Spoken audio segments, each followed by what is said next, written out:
ఇప్పుడు మనం ఏం ప్రోగ్రామ్ తెలుసా? శంభో శంకర కార్తీక దామోదర, శంభో శంకర కార్తీక దామోదర. ఈరోజు కదా. ఏమి బయట నిలబడి తలుపు అలా తట్టుకొని కూర్చున్నావు? ఇందాకలా ఎందుకురా తలుపు కొడుతున్నావు అలాగా? అమ్మ అమ్మ అని కేకేస్తున్నావేమి? అమ్మ రావట్లేదు. అమ్మ పూజలోనో పనిలోనో ఉంటుంది, సరేనా? అమ్మ పూజ అయిపోయింది.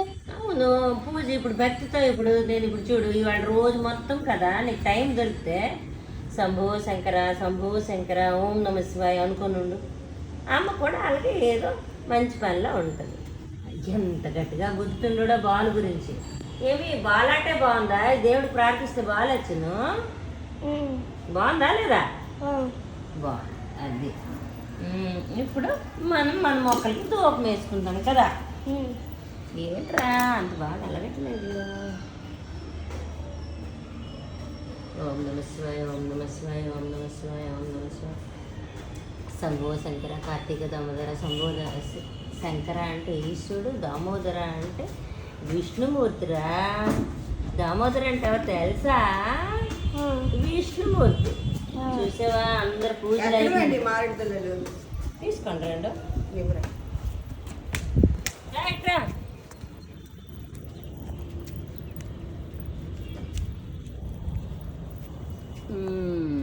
ఆంటీ కట్ట మారేడు దళాలు కావాలట, తీసుకోమన్నా.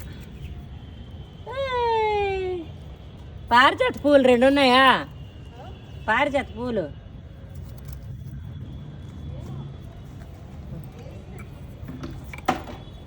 ఎక్కడో కింద ఉంటాయేమో. సర్లే పోలేండి. చూసేరా పట్టుకో మా నందన మనం. అరే చూసావా మా ఫ్లవర్స్? చూసారా?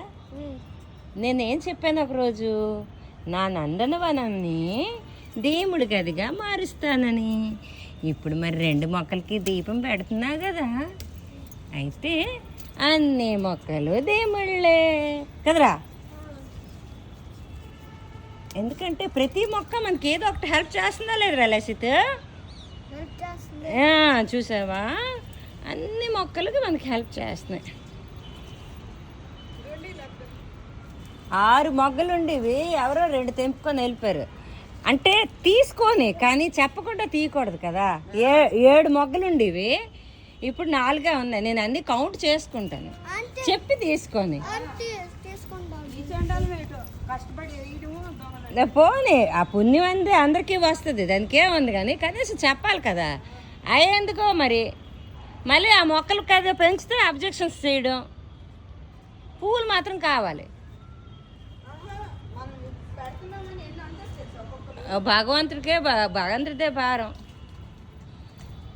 ఇంతటితో సెలవు. ఏది ఎలాగా ఉంది, వాళ్ళందరి కోఆపరేషన్ వల్ల మేము మొక్కలు వేయగలిసాం. వాళ్ళ పువ్వులు తెంపుకొని కాదన్ను, కానీ చెప్పి తీయడం అనేది కనీస ధర్మం.